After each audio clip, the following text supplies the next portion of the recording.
бәсе Стамбул деген осындай болу керек еді.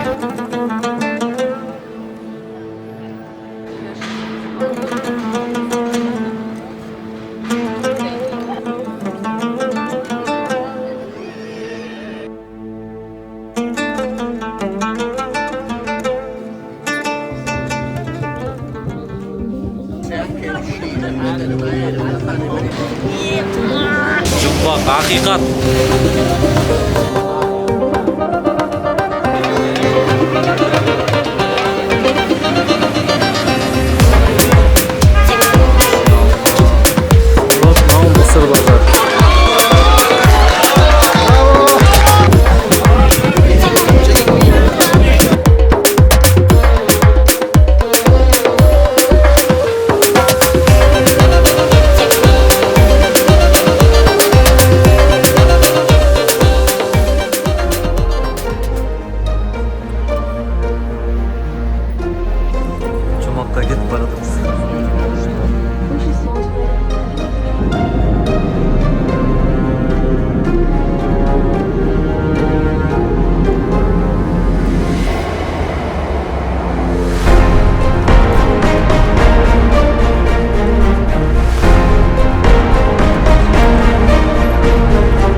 İstanbul деген. Алматыда жүрген сияқтысың.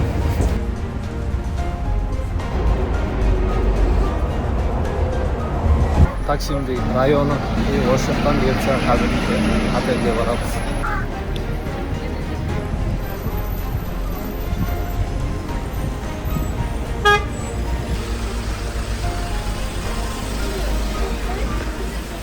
Мына жерде бүкіл кішкентай уголокқа дейін өзен тулар тұрады.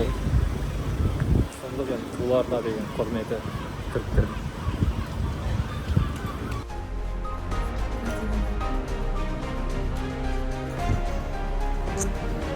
Мынау Галатасарай, походу.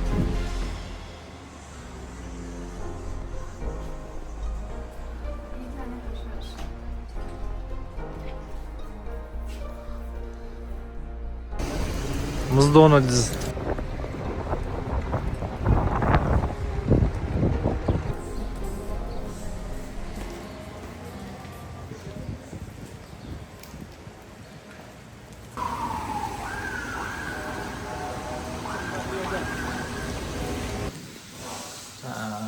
Мынау не екен?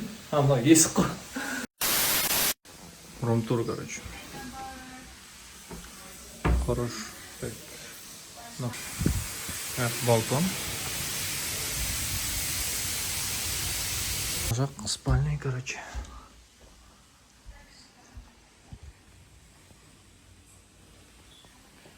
Шкаф.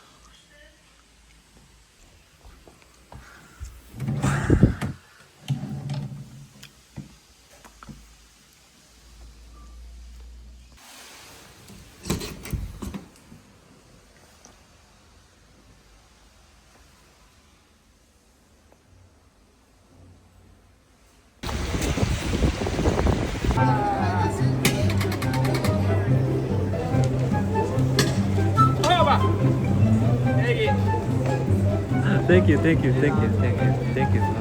you.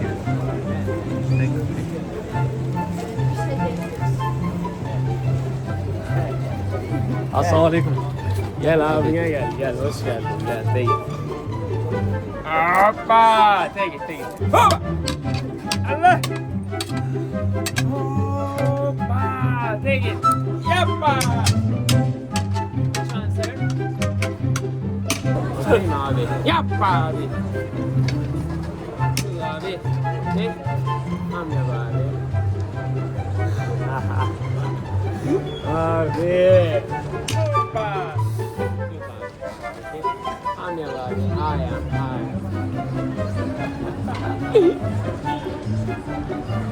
Buyur abi. Hi. Приятного просмотра. Жақсы. Бәрін күйдіріп береді, мен соны түсінбедім. Қыздармен жүрмін. Короче, бір ресторанға келіп, бұл жердің тамағын жеп көреміз. Тамақтар біртүрлі дәмдері. Түркиянікі ма деп сұрасақ, Иран дейді. Бұл жақ Иранның рестораны екен, короче. Иран дейді. Еще бізге мынандай тегін берді. Кеше супермаркеттен іздейміз ғой. Продукт алып. Продукты дұрыс есептемеген, короче. Бір зат екі рет басып жүріп, бізге сондай чек берген. Кеше чекті қарасақ, в общем, қате. Енді соған қазір разбираться етем. Соған барып сөйлесуге бара жатыр. Excuse me, we came here yesterday. What? We came here yesterday evening, and there is like wrong. There's added 2 things. We don't buy this. There was like eggs and soap. Give me one. We only one bowl, and there was like this one. Sıradan. 40. Thank you. Thank you.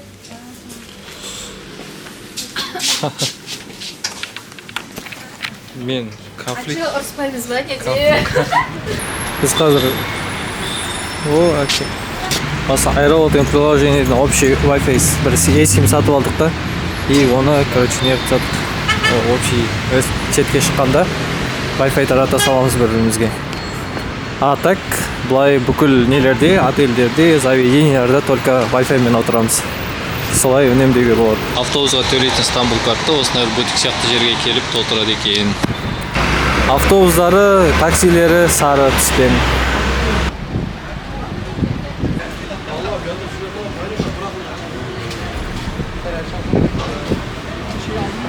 Галатская башняға келді. Галата мұнарасы. Биіктігі 67 метр, диаметрі 9 метр. Кезінде мұнара орнында 6 ғасырда салынған шамшырақ болған.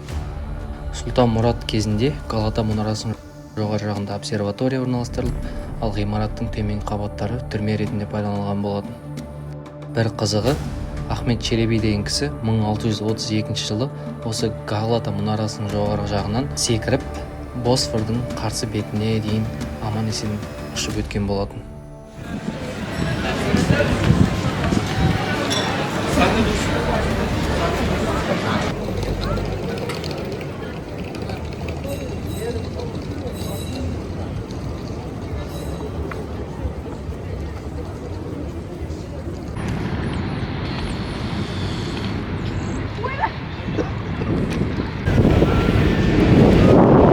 Saattir şimdi. 2 saat.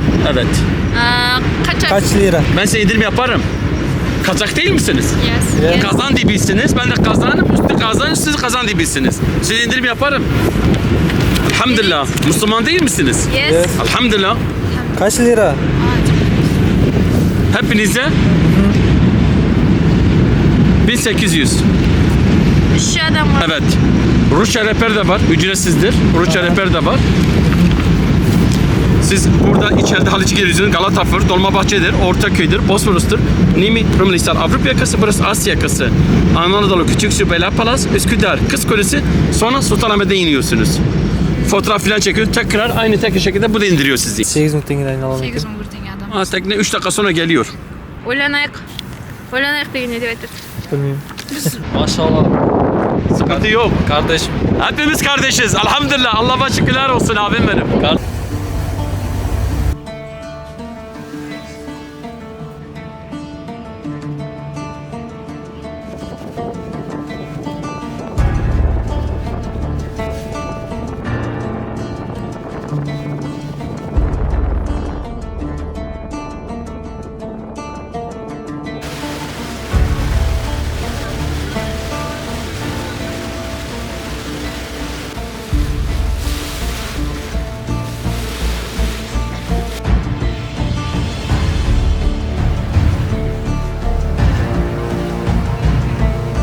İlk söz verildim. Teşekkürler degen. Rahmet degen söz eken. Cami degen. Meşit degen söz eken.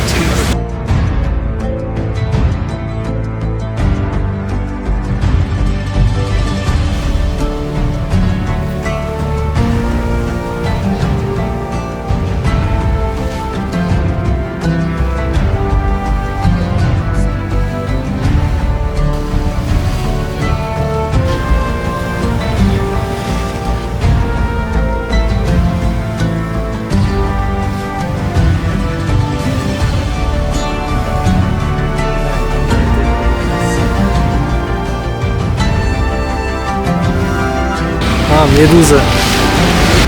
Ана бер медуза.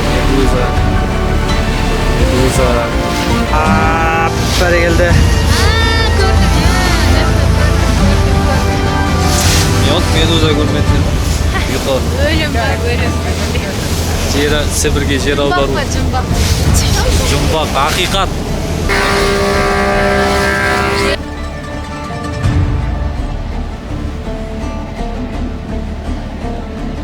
Жаңағы жақтан түсіп келсек, корейский не Қытай рестораны бар екен да.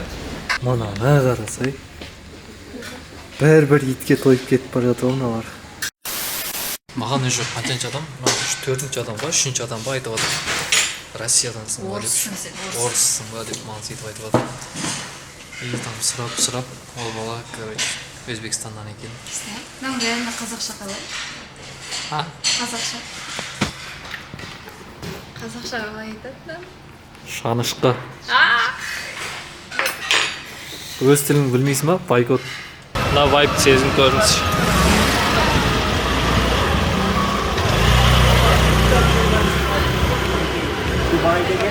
Kanka beni de çek hatıra koy, tamam mı? Beni de çek.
Базилика деген жерге көруге тырыстық. Но ол жақта кіруге болады. 1300 лира. 1300 лира біздің ақшамен қазіргі не бойынша, курс бойынша 17.700 теңге болып тұр. Қазір Айя София соған тоже көрейік деп жатыр. Бірақ ол да примерно сондай ақша тұру керек. Мына мешіт Айя София. Мынау походу көк мешіт қой деп. Вот анау көк мешіт. Сыртынан әдемі, іші вообще әдемі сияқты. Мына адам көп.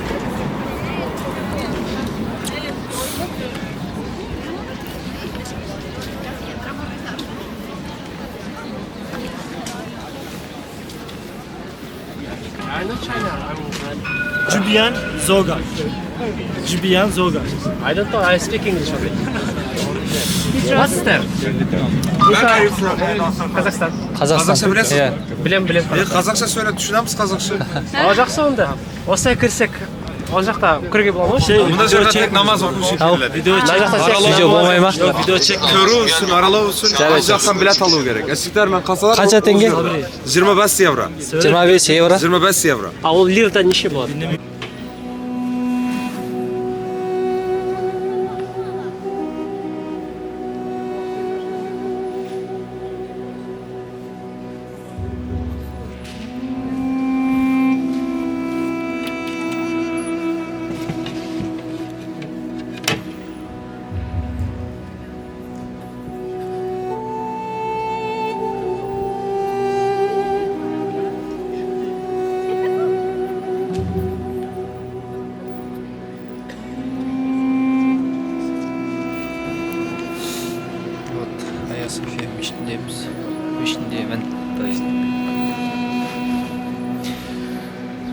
керемет, әдемі. Кіру құны 13 мың теңге болады. Андай намаз оқиын, там дұға тілеймін десеңіздер, тегін екен кіру мына жаққа.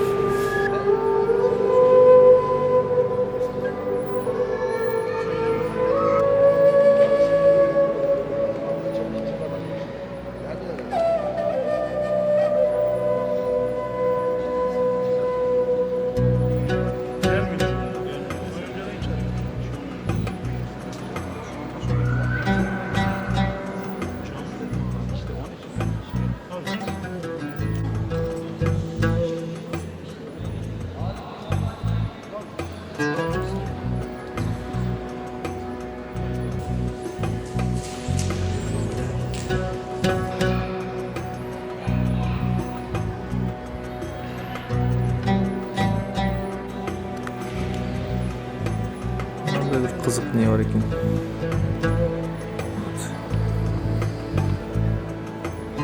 Кто она или кто он?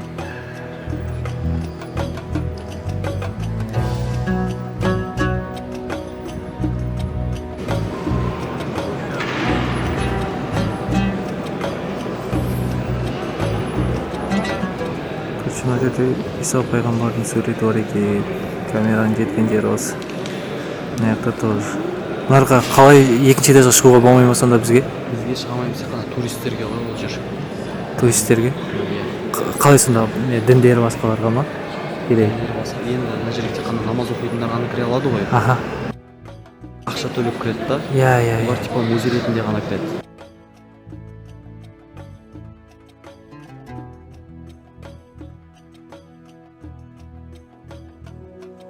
Анау соның оң жағында Мәриям ананың несі тұр, суреті тұр тоже.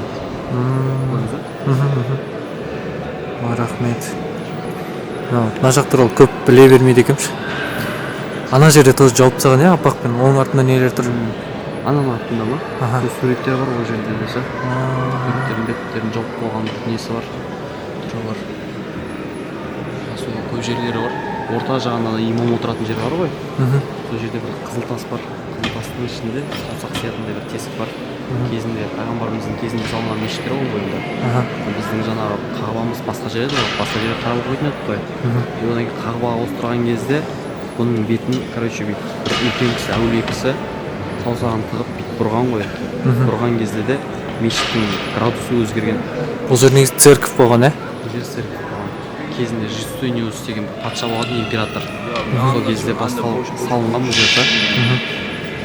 Осы кезде салынып, пайғамбарымыздың кезінде жоғарыдағы күмбезі тұрмаған ғой, қайта мықты архитекторлер әкеліп салынмаған. Пайғамбарымызға жіберген үлкен бір топ келіп, осындай кісі сендерге жауабын табады деп жіберген. Сөйтсе ол кісі біздің пайғамбарымыз екен, пайғамбарымызға келіп сұрайды, не істесек болады деген сияқты өздерінің проблемаларын айтып, пайғамбарымыз жерден топырақты алып түкірген. Осыны жаңа топырақты араластырып жақсаңдар, орнында тұрады деп. Сол кісілердің айтуы бойынша істеген. Сол кезден бері жаңа орнынан қимылдамай тұрған ғой. Қасындағы сахабалар сұраған, не үшін көмектестіңіз деген сияқты. Сол кезде Фатих Сұлтан Мехмед хан туралы айтып кеткен. Сондай бір патша бар, оның әскері сондай әскер деп. Жаңағыдай өзінің жазуы да бар оның бір жерде. Қайеткен есіне ұшып кетті. Фатих Сұлтан Мехмед хан 14-15 ғасырларда осы жерде фатих еткен 3 жылдың ішінде 1423 жылдары. Қандай жақсы әскер деп айтатын ба? Қандай жақсы қолбасшы дей ма? Қандай бір несі бар еді? 10 ғасыр алдағы уақытта болатын нәрсені айтып кеткен ғой. Сол үшін көмектесіп кетті пайғамбарымыз. Бұндай әдемі болады деп ойламаппын. Былайша тарихты түсінетін адам кәдімгідей әсер алады енді мына жерге барғанша.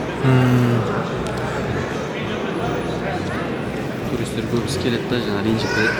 Неге ескен, онша ескен деп шыға. Тарихын білетін болса, сол кезде ауыз ашып тыңдайды да оларда.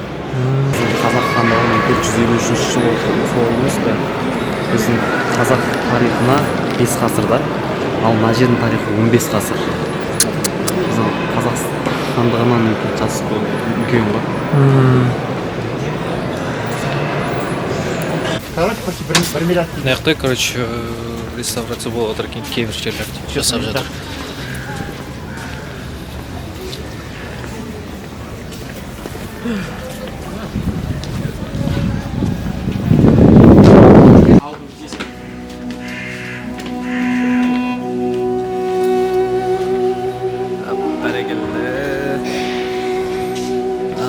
Бәрекелді.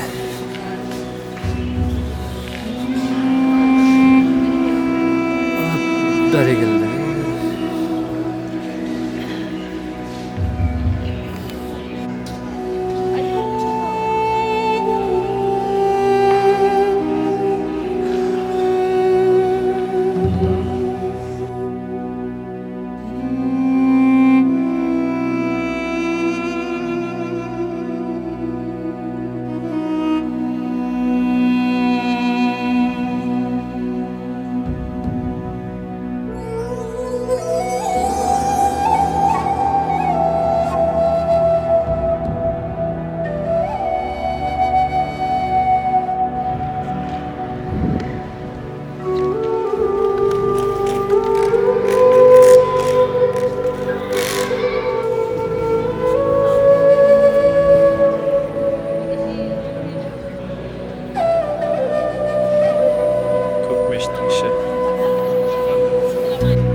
Көкмешіт, оказывается, кешке вообще де болады екен.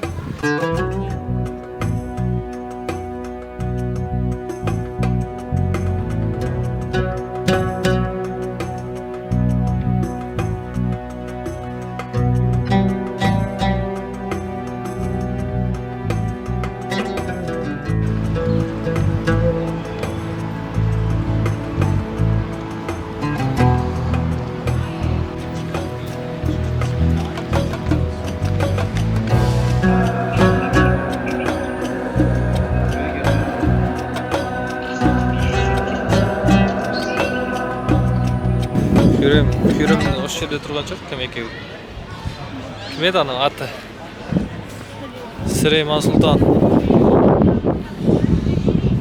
Яқты арабша Құран аяттар. Стамбулда бір байқаған андай көздің нелері көп та. Олар сол көздің нелері вот мынандай көз тиюден сондайдан сақтайды деп тоже көп адамдар сияқты ойлайды екен. Бауырлар болмайды олай. Так нельзя, братья.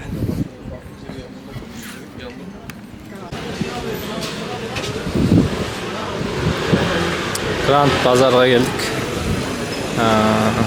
Короче, не сияқты. Біздегі барахолка сияқты. Гранд базар.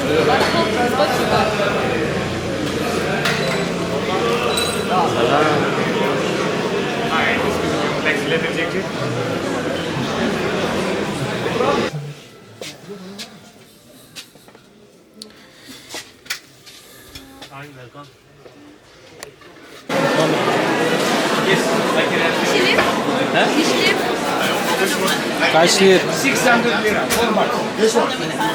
This one is the almond. Yes, that's it. Yeah. Ben burada çalışmıyorum arkadaşlar.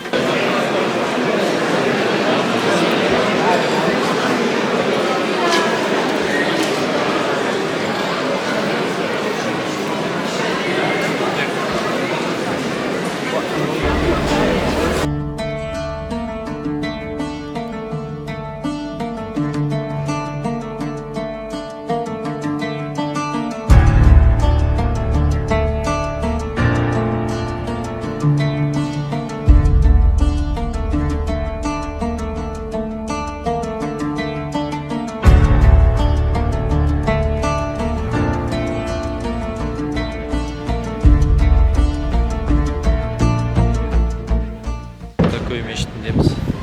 1853 жылдары салынған. Осман империясы кезінде Осман империясының династиясы Меджид деген патша сұлтан соның кезінде салынған. жерде екі стиль біріктірілген, азиялық және де еуропалық стиль. Сол екі стиль біріктіріліп сол жердегі сол сұлтандар именно осы Босфордың бойына осы мешіт салуды. Архитекторлар армяндық ағайындар Гарбет және Никогос Малян деген Осман империясы кезіндегі атақты архитекторлар.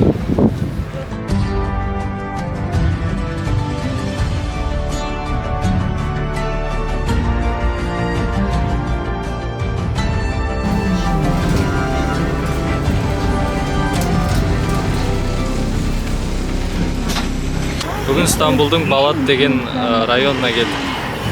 Бұл жерде разноцветный нелер бар. Лестница барлығы сондай. Қазір көреміз. Походу андайлар тұрады ғой деймін.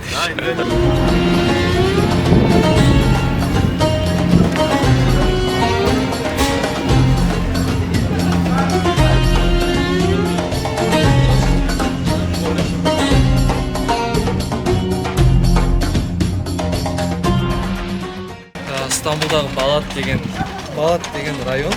Осы жерде негізі мұсылмандардың, православный, сондай көптеген діндердің кезіндегі храмдары, мешіттері бір-бірімен араласып кеткен сондай райондардың бірі. Артында тұрған ежелгі грек лицейлердің бірі. Мынау биік точка, Стамбулдың биік точкасында орналасқан район көптеген райондардан көрінеді. Сырты жаңағыдай европейский бұрынғы 16 ғасырларда салынған өте ескі ғимараттардың бірі.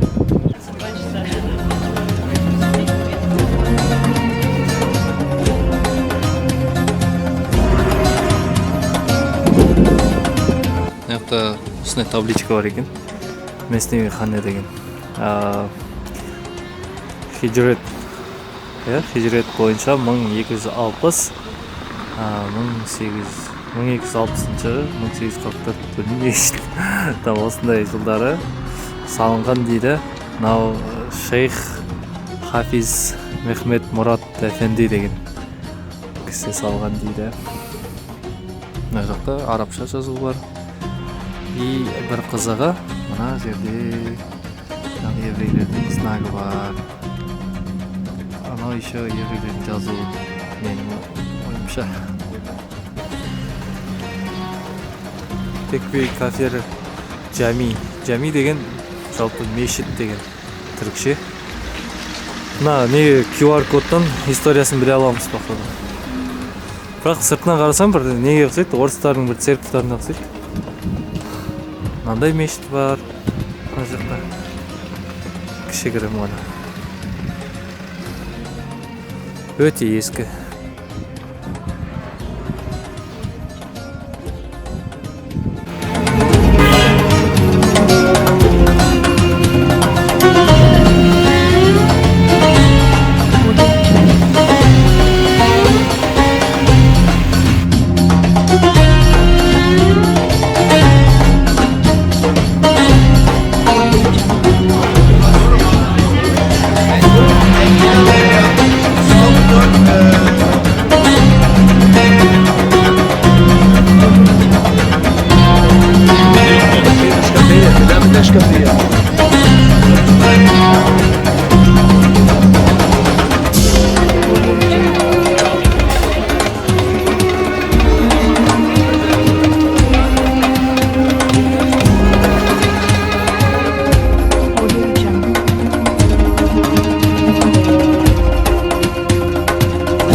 Мындай жерде балық екмек жасайды екен. 225 лираға.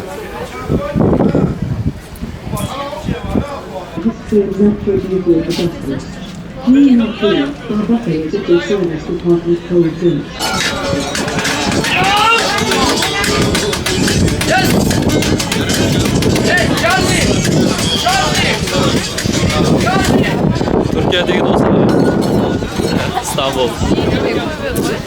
Клиент тарту үшін бәрін істеп жатыр.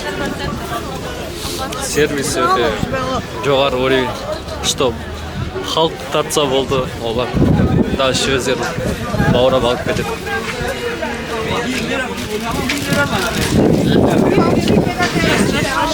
Sütlü baklava. Yok.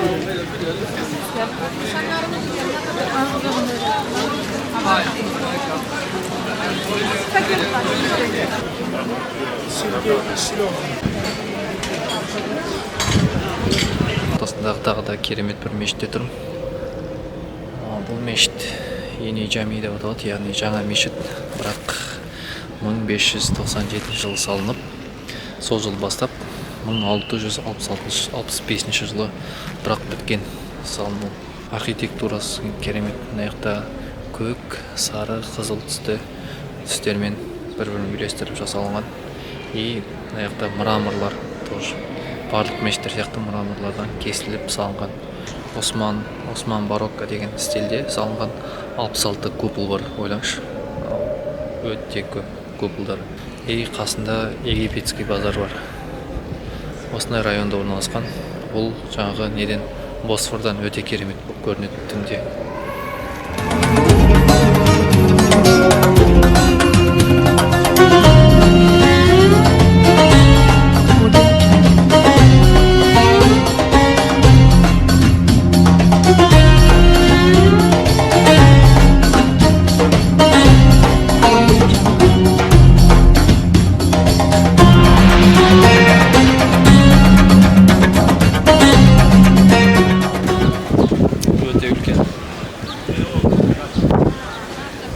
Жер сілкінісі кезінде қалай шыдады екен.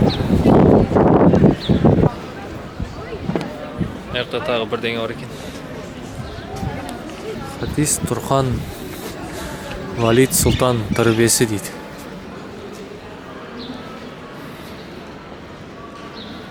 Міне бейіттер ма? Сұлтандардың жатқан жері сияқты. Көп көруге бола ма? Мынау походу зираттары ғой деймін. Зейнеп ханым дейді. Сабиха Султан. Фатма Султан.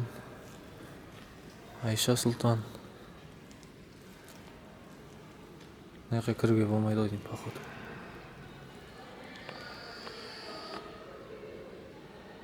Султан Мехмед хан дейді. Эметулла. Шахседе Мустафа дейді. Бұл не сонда?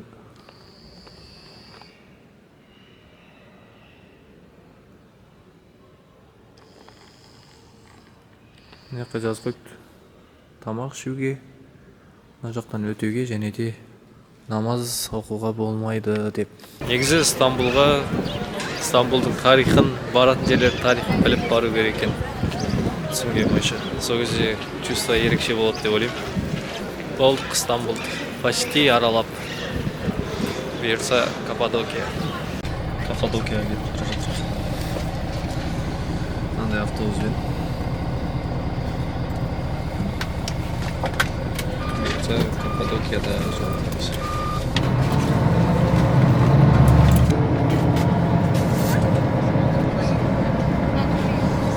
Ассаламу алейкум бауырлар. Автобус терлетіп Каппадокияға да келдік. Қазір енді такси терлетейін деп жатырмыз. Ашарларға иншалла барамыз.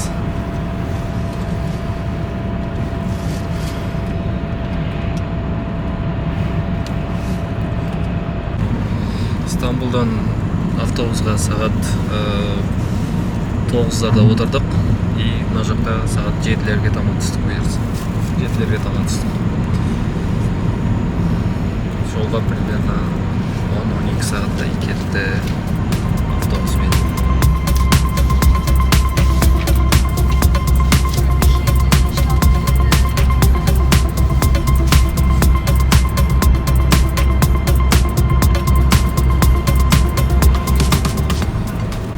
How much is this balance? A little expensive now.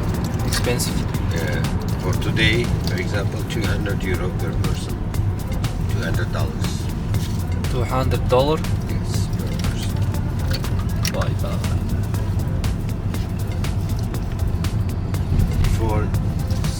70 euro per person or people.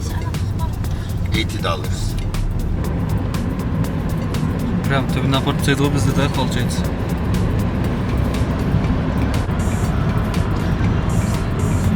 Киелі құтты мекен Каппадокиядамыз.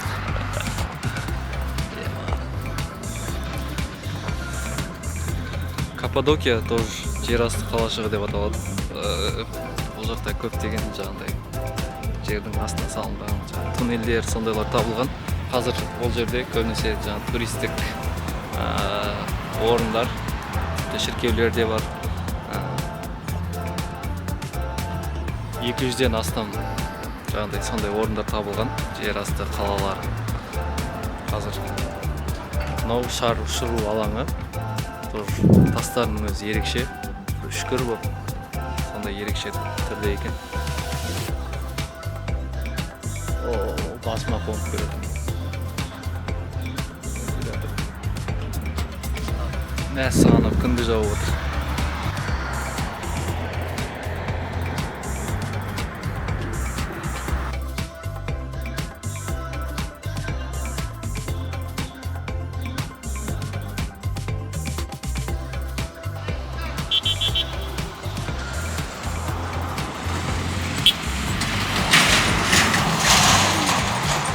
This is which city? Avanos. Avanos. Yes, there's my city. I'm living in Avanos. There's pottery ceramic demonstration. And carpet. Carpet. Cappadocia very big there. Bak. This is map. Here's the Cappadocia. 200 kilometers. Бұның барлығы негіз Каппадокия 200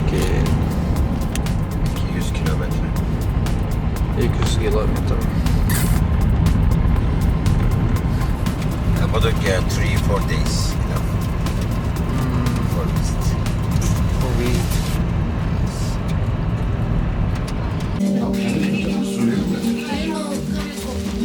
They will come late. Book online. Йоу, күн шықты, көреме деміз, короче. Кеттік бұлай. Билет алып, ойбай, билет алып. Біз қайтуға билет алмағанбыз ғой. Билет алу керек қазір. Қандай туристік жерге барсаңыз, сол туристік жердің символына байланысты бұларда осындай ювелирлар бар. 90 теле тұрады. 150, 190, 250. Лейзер дейді. Таза теріден жасалынған қолға тағатындар.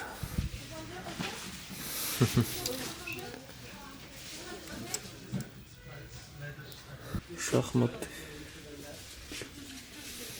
700, 900 теле, 700 теле. Лира немесе. Көз барлық жерде. Көз.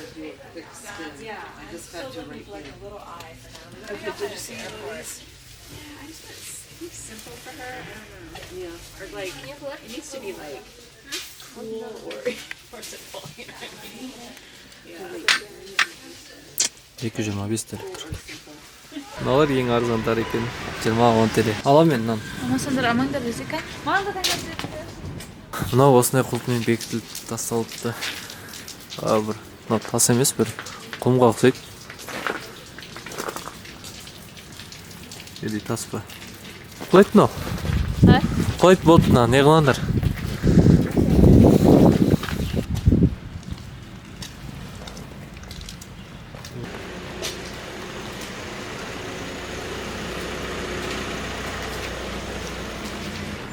Тастар жай сол неде?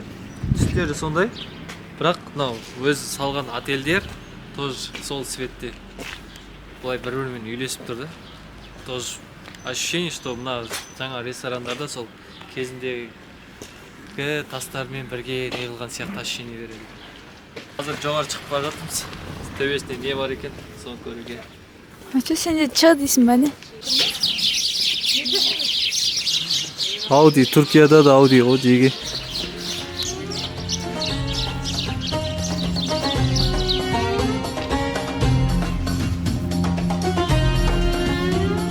Мына кишинин бәрін қонақ үй істеп алған ғой.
Ататүріктің тракторы қазір өзім тізгіндеп отқан жайым бар. Объемы 3/5. Сенің батыр ханчиктарды на месте қоятын көлік осы.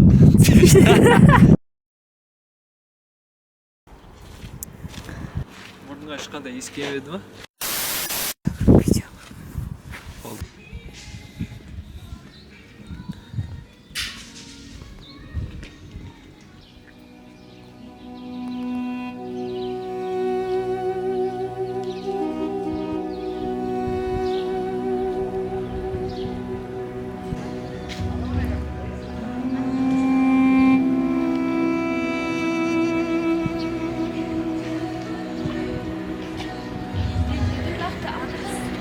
Қазір ашық аспан астында музей деген бар екен, сол жаққа бара жатырмыз.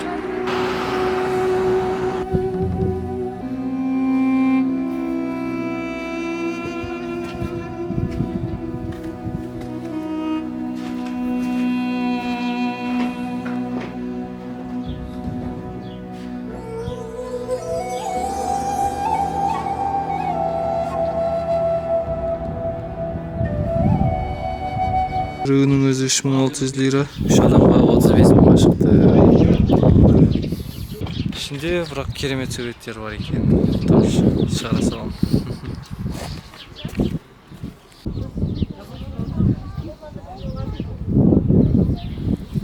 Тарихи орындар өте көп. Жерде туристарға барлық жағдай жасалып қойған. Ана жақта тіпті жаңағыдай банкомат, exchange. Өзіңіздің негізі ақшаңызды түрік лирасына айырбастай аласыз. Байқағаным, көбінесе мына жақта Испаниядан, Жапония, потом неден Кореядан өте нелер көп, туристер көп.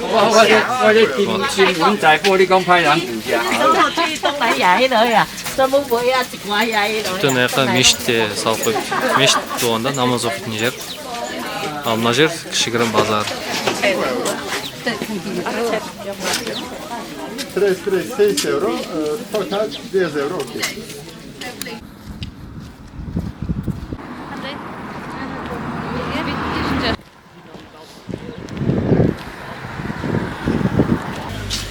Bu 320, 315, 295 deyip mынандай коламен бірге.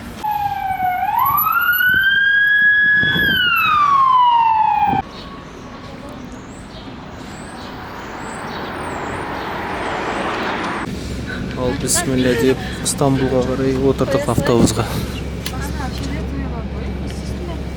Вот мынандай сумка қоятын жерлері бар. И мына бассаң, артқа жатады екен. Мерседес. Сағат түнгі 1:30. Автобустан түстік. Автобустар тоже көрінбейді, тоқтап қалған қойдым. Жүрмей алса вообще метрода ұйықтаймыз.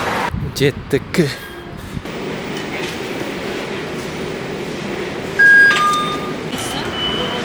Geldi metro.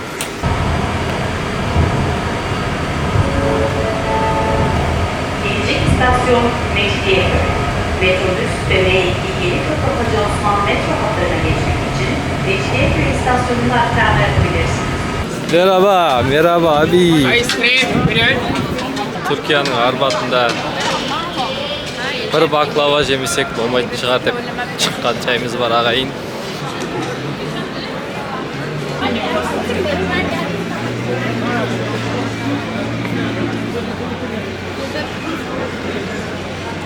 Бұйыртса Түркияға келіп отсаңыздар sütlü baklava обязательно жеңіздер. Өте керемет дәмі.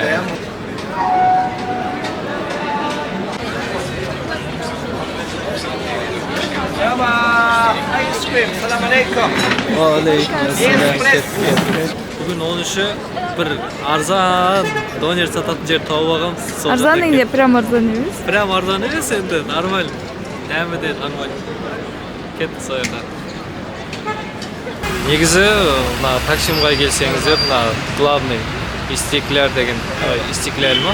Сол көшеден барынша алмай-ақ, осы чет жағындағы райондардан алсаңыздар болады.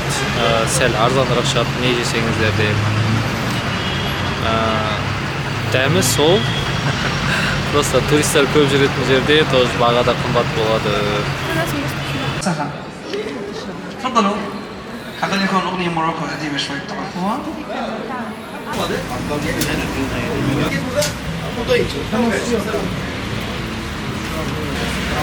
Şarkı'ya mı diyor?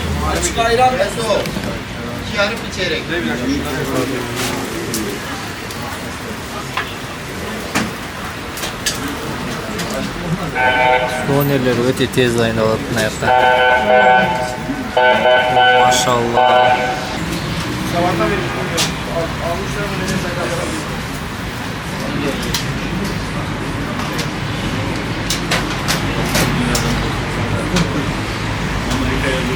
Hüseyin şu abinin nesi vardı? Ben de açılayım.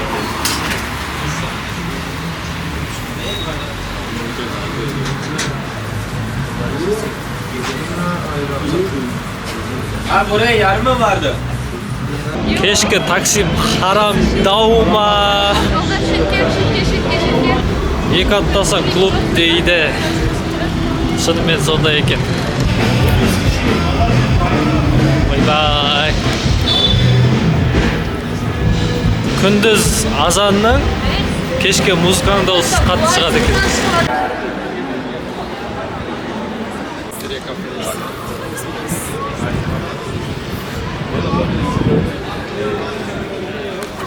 Вот сервисті түріктерден үйрену керек сияқты. Кафенің сыртына шығып тұрып шақырады ғой. Түріңе қарап примерно определить етеді, қай тілде сөйлеу керек екен. Болмай баратса бәрін айтады. Қолдарына меню ұстап алады, короче. Сөйтіп шақырады. Ya ne ara lazım? İş mi var? Aman akıllı 150 milyon mu var?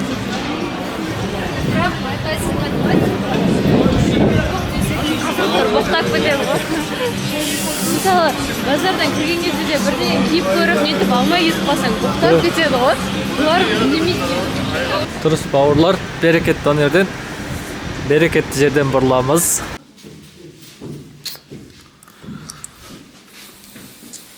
Отельге келдік. Simit 2, 3 simit. 3 simit? Yeah, Nutella, with Nutella. Saat Nutella. 30 lira. 30 lira. Okey? 3 Okey. simit. Okey. Gönderdik. Simit deyim мынандай өзі негізі 20 лирадай тұрады. Ал егер ішіне мынандай тәттілер қосып беретін болса, ол уже бағасы өзгереді. Кетеді да ішін. Осындай тәттіні салып береді. Береді болды. Ще мынандай Nutella. Қазір бұйыртса адалар деген остров принцип қой, сондай бірдеңе. Қолында simit бар. Негізі бұл жаққа баруға неше түрлі порттармен баруға болады. Мемлекеттік порттар жаңағыдай Истанбул картпен төлейсіз, бірақ сәл қымбатырақ болады. 80 лира ма, сондай адам басты 80-100 лира. Кабаташ деген жерден, мына Истанбул картпен осылай кіреміз, бұйыртса.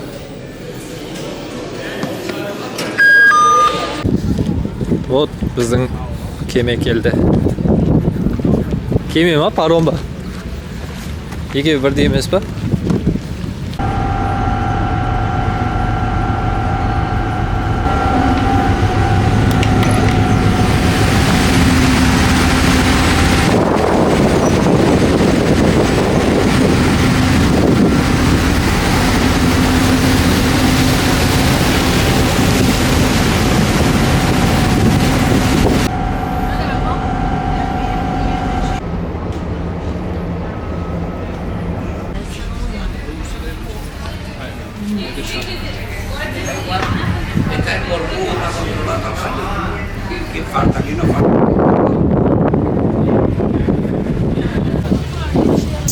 Adalarga geldik.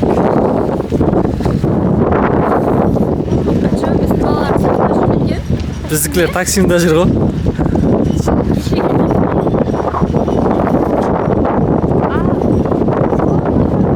Ya. Мен интернеттен көргенде осы аралда машиналарға рұқсат жоқ, тек қана осындай минивэн и велосипедтер деп айырғам білгем. Давай велосипед алайық. Қазір көреміз. Интернетте велосипедтер 100 неден деген. Күндегі походу 100 сағаты 50. Мадияр әйелін аяқта тұр. Сәл қараңғыда қалып қойғанымыз бар. Иврит тілінде, есігінде иврит тілінде жазылған. Қап қараңғы. Бұл жерде адам жоқ, екеуміз ғана жүрміз ол. Қорырлау бір. Апаны зорлап кетеді. Сондай болып отырғанда жоқ. Адаларда адам бұлай аз болады деп ойламап кешке жақында. Ну, енді төменгі порт жақтарда адам көп. Но мындай жақтарында адам жоқ.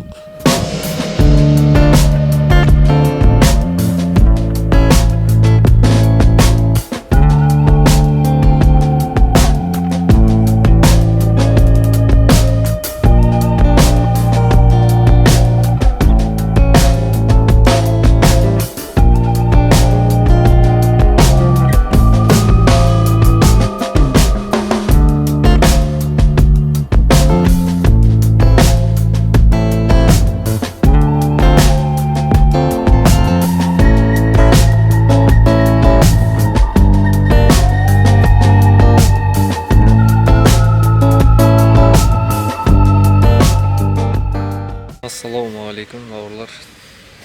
Бүгін спокойно сөйлейміз. Өйткені біз спокойный қаладамыз.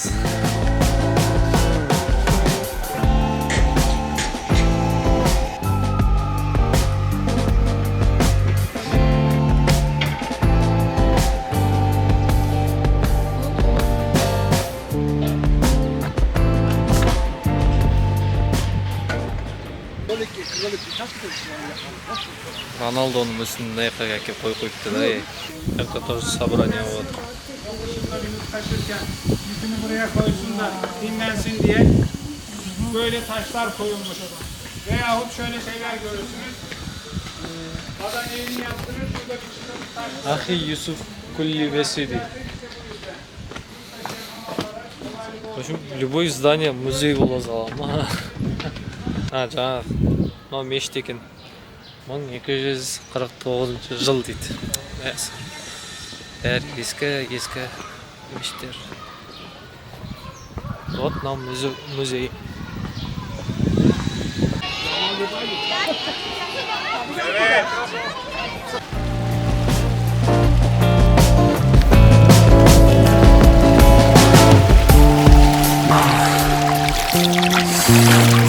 По идее нормально.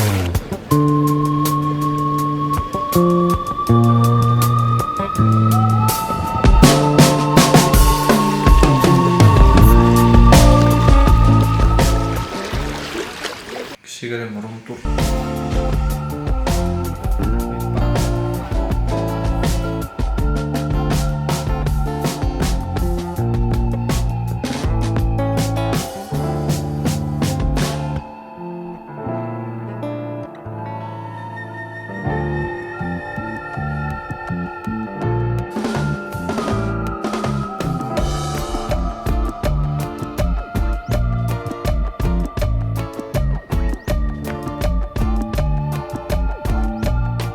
Жолдан өтіп бара жатып мынандай Hadrian Кәпесі дейді.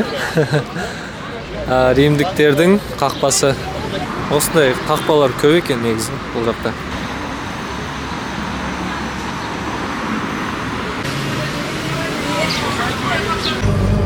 Вот мына кісі мен үшін төледі. Сізге Алла разы болсын. Домалардың басында қазір Анталияда негізі көптеген Анталия жалпы туристерге арналған қала болғандықтан бұл жақта көбінесе табиғат үшін келеді да. Стамбулда жаңағыдай архитектура сондай үшін. Короче, водопадқа баратыр, нежный тудан деген.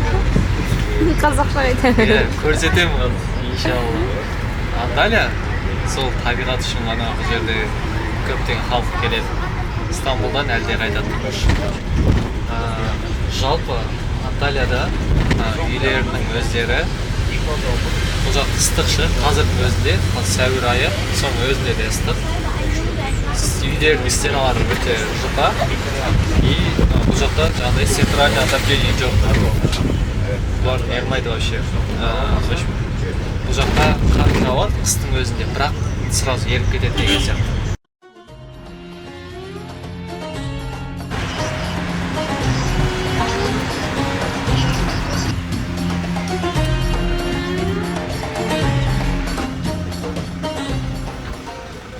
Сарқырамасына кіру шетелдіктерге иностранцам 70 лира, ал кәдімгі тұрғындарға 20 лира, студенттерге 10 лира. Мә саған дейтін ештеңе жоқ бұл жақта.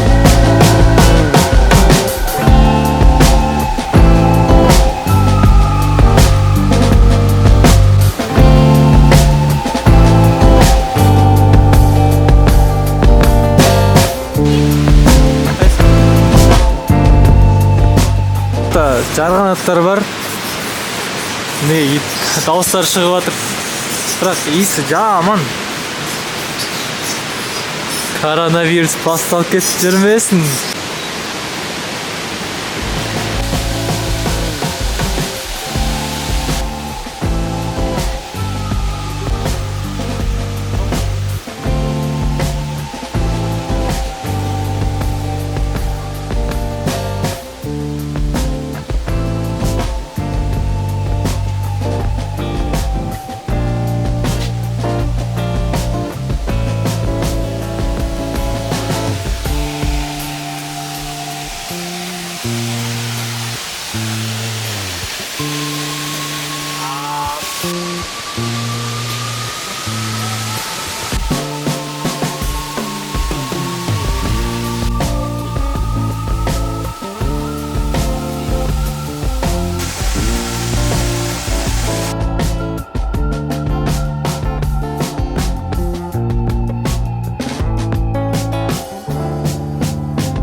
Елден келгендерге мынау өздеріне. Парктардың ішінде намаз оқитын жер, туалет, қыздардікі, ұлдардікі бөлек, ұлдардікі, қыздардікі бөлек, намаз оқитын жер бар. Түркия осынысымен қуантады. Бай деген еркек, баян деген қыз. Вот, дәрет алатын жер. Осындай еркек.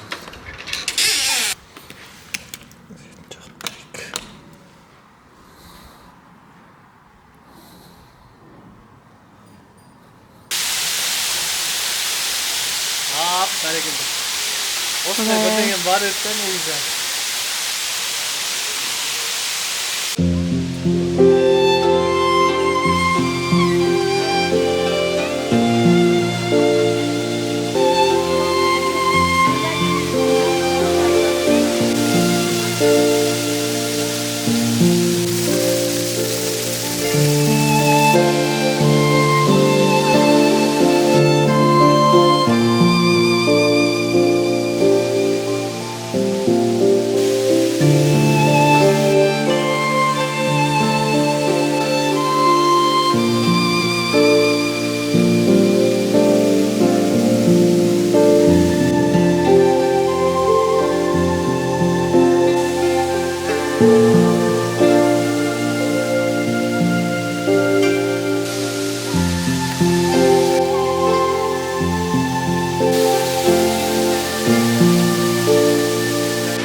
Ağamdaki ömür.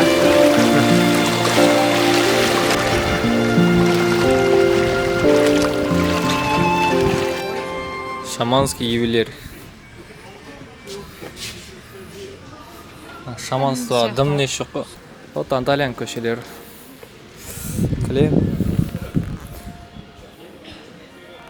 Кілем, қонақ үйлер. Ескі зданиялар. Я вообще блокаю.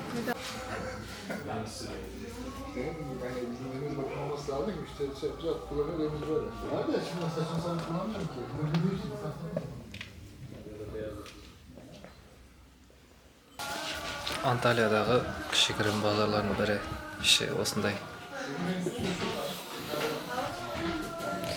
Азанды жарысып шақырып отыр. Неше түрлі сувенирлер, мындай заттар, мындай сувенирлер, мындай машалка бірдеңелер, мындай сувенирлер, ту, мындай хиджаб, мындай кілемдер, ұлттық киімдері.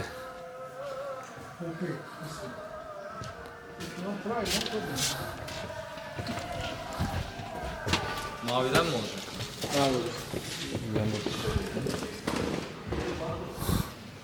Pazar bir meşit сияқты. Kılıç.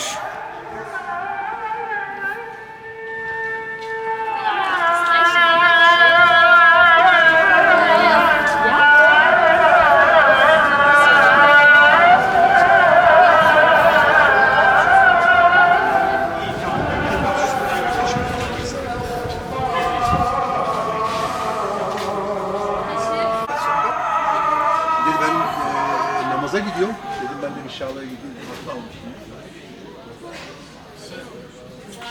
Hatta abi her seferinde 4 tane veriyorum. 5 lira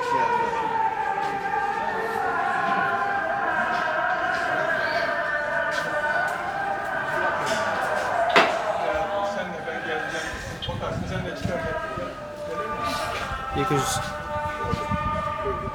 Ne var sizin? Mına қақпа. Менің аудиімнан да ескі. Уа. Lan кезінде, короче, римдіктер салып кеткен ғой, короче. Сөйтіп түріктер әкел деп, короче, алып алған ғой.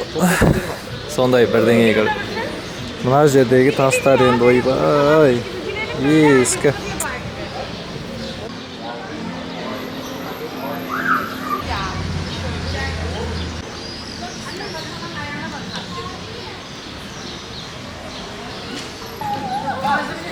Мына жерде арыстанның ба, маймылдың ба бірдеңенің басы бар. Енді керемет сақталған. Мынаның барлығын өздері ойлаңыз. Қаншама ғасыр бұрын. Қателеспесем 130 жылы салынған қақпа ғой деймін. Қазіргі таңда осындай халықтар, адамдар ары бері өтетін жол жай ғана. 100 грамм 120 лира. Abi 100 грамм tavuk döner 120 liralık. Plus ayran. Şu mu? Aha. 120 lira tavuk döner. Все, okey. Kaç tane? Bir tane. Yeter bir tane ayran mı? Ayran keremiz. Tamam ayran var yanında vereyim mi? Ayran қасында ма бірге ма? Бірге? Yok. Kampanya ayran var. Okey. 120 lira. Kaç? 120. Siz ne? Doner aldım galiba. Ayranны. Талғардан келген кісі екен, қазақша біліп тұр. Бізбен қазақша сөйлесіп, ақыры өзінен зат алғызды ғой. Вот, кореянки.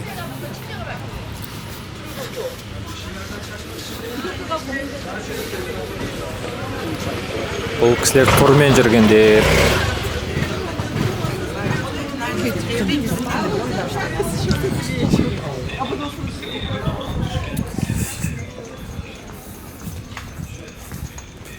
Түркияда ең жуасы ол ит қой. Семіз болады, еще төстеп басын салбыратып жүре береді. Негізі мына районның барлығы туристер жүретін райондар. Мына жақтың барлығы. Мына ар жақ жағалау. Вот мынау біздің отель.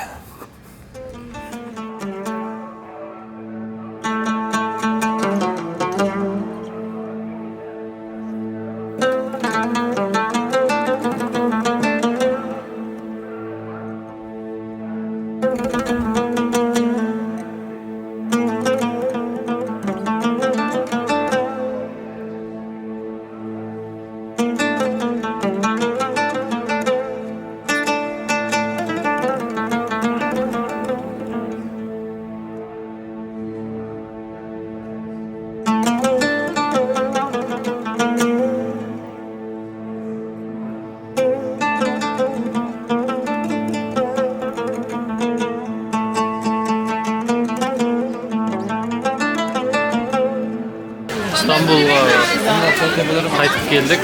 Қазір Мысыр базарының қасынан өтіп бара жатырмыз. İstanbul'дың пробкасы қатты деп айтып еді. Ходы осы ғой деймін, олардың айтып жүрген пробкасы. Hello. Здравствуйте. Здравствуйте. Alhamdulillah. No, thank you. Рахмет. Жоғал бар. Мынау Мысыр базар. 664 деп жазылып тұр. Мысыр çarşısı.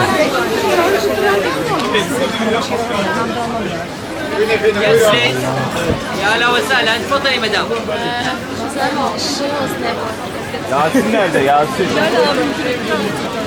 Vay vay. Aman çıksak eken ayaktan, aman çıksak болды. Aman çıksak болды деймін ayaktan, aman çıksak болды. Vay, пробка, вот пробка. Ема. Sorry. Бә, пробка.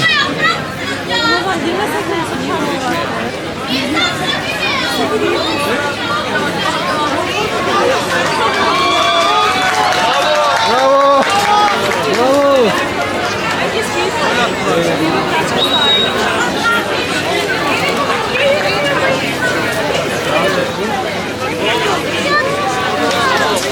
Sotkalar baykandır, sotkalar.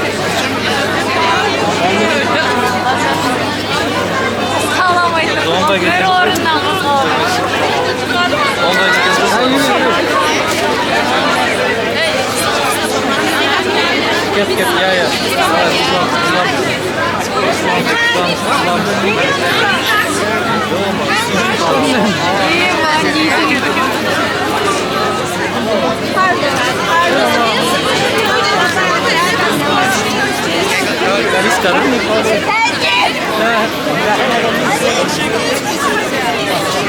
Sağdan.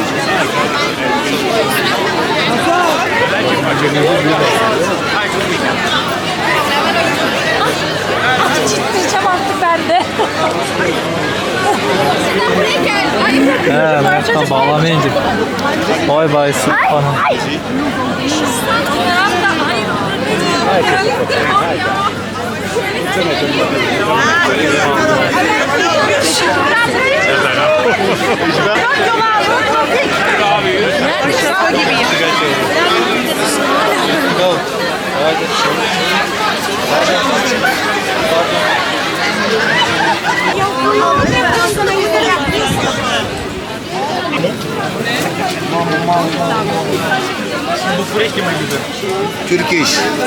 Turkish, Kurdish. Maşallah maşallah. Yaman çıktık mı çıkmadık mı?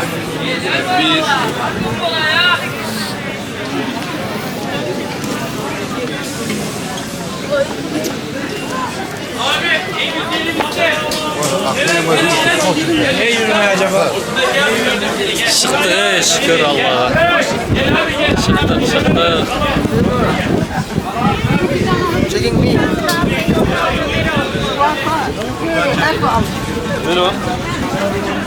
Esselamu Aleyküm. Esselamu